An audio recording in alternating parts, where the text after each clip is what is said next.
دوستو اسکرین پر اس وقت آپ جس انسان کی تصویر دیکھ رہے ہیں یہ وہی شخص ہے کہ جس نے سویڈن دیش کے اندر قرآن شریف کی کاپی کو جلایا ہے۔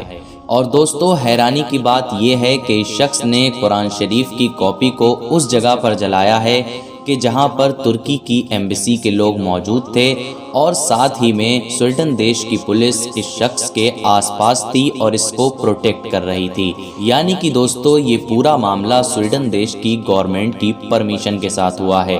تو دوستو اب سوچنے والی بات یہ ہے کہ آخر سویڈن کی گورنمنٹ نے ایسا کام کیوں کرایا ہے اور اس شخص نے قرآن شریف کی کاپی کو کیوں جلایا ہے۔ تو دوستو اسی ٹاپک پر ہم آج بات کریں گے اور اسی پورے معاملے کو سمجھنے کی کوشش کریں گے۔ تو دوستو یہ جو شخص ہے یہ سویڈن دیش کا ایک نیتا ہے اور یہ پہلے بھی اسی طرح کی کئی چیزوں کو لے کر چرچا میں رہ چکا ہے۔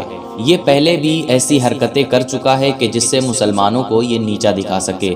اگر صاف لفظوں میں کہا جائے تو یہ شخص مسلمانوں کا کھلا دشمن ہے۔ لیکن دوستو آخر اس نے ایسا کیا کیوں؟ تو دوستو پچھلے ایک سال سے سویڈن دیش نیٹو کو جوائن کرنے کی کوشش کر رہا ہے۔ نیٹو ایک ایسا گروپ ہے کہ جس میں دنیا کی 30 کنٹریز جڑی ہوئی ہیں اور اس کا رول یہ ہے کہ اگر کوئی بھی نیا دیش نیٹو گروپ سے جڑنا چاہتا ہے تو اگر وہ 30 کنٹری جو بھی اس میں جڑی ہوئی ہیں اگر وہ سب کنٹریز پرمیشن دیتی ہیں تبھی کسی نئے دیش کو نیٹو گروپ سے جوڑا جائے گا۔ اور دوستو نیٹو گروپ میں ترکی دیش بھی شامل ہے اور ترکی دیش سویڈن دیش کو نیٹو سے جڑنے کی اجازت نہیں دے رہا ہے۔ تو اسی لیے جو سویڈن کے لوگ ہیں وہ ترکی سے ناراض ہو کر ترکی کے خلاف سویڈن دیش میں پروٹیسٹ کر رہے ہیں، یعنی کہ احتجاج کر رہے ہیں۔ اور اس شخص نے بھی بالکل ویسا ہی کیا۔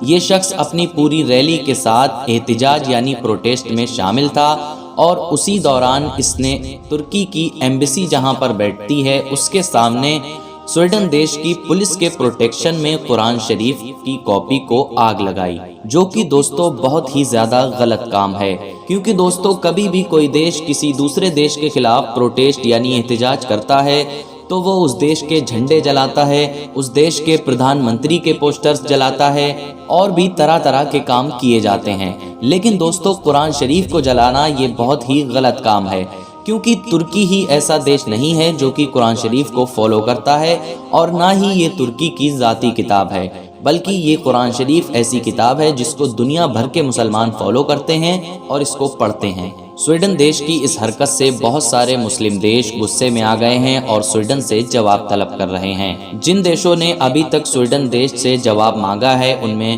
سعودی عربیہ، قطر، ایران، جارڈن اور اس جیسے کئی مسلم دیش شامل ہیں۔ فی الحال دوستو آج کی ویڈیو کو یہیں پر ختم کرتے ہیں۔ بس ایک بات میں ان تمام لوگوں کے لیے کہنا چاہوں گا کہ جو لوگ اسلام کو مٹانے کی سازشیں کرتے رہتے ہیں۔ دوستو جس طریقے سے اس انسان نے قرآن شریف کی کاپی کو آگ لگائی ہے، پتہ نہیں اس شخص نے اس کام کو کرنے سے پہلے کیا سوچا ہوگا۔ لیکن دوستو میں آپ لوگوں کو بتا دوں کہ یہ اللہ تعالیٰ کا وعدہ ہے کہ ہم نے ہی قرآن شریف کو نازل کیا ہے اور ہم ہی اس کی حفاظت کریں گے۔ تو دوستو دنیا میں کوئی بھی ایسا شخص نہیں ہے اور نہ ہی آئے گا کہ جو قرآن شریف کو مٹا پائے، کیونکہ اس کی حفاظت کا اللہ تعالیٰ نے خود وعدہ کیا ہے۔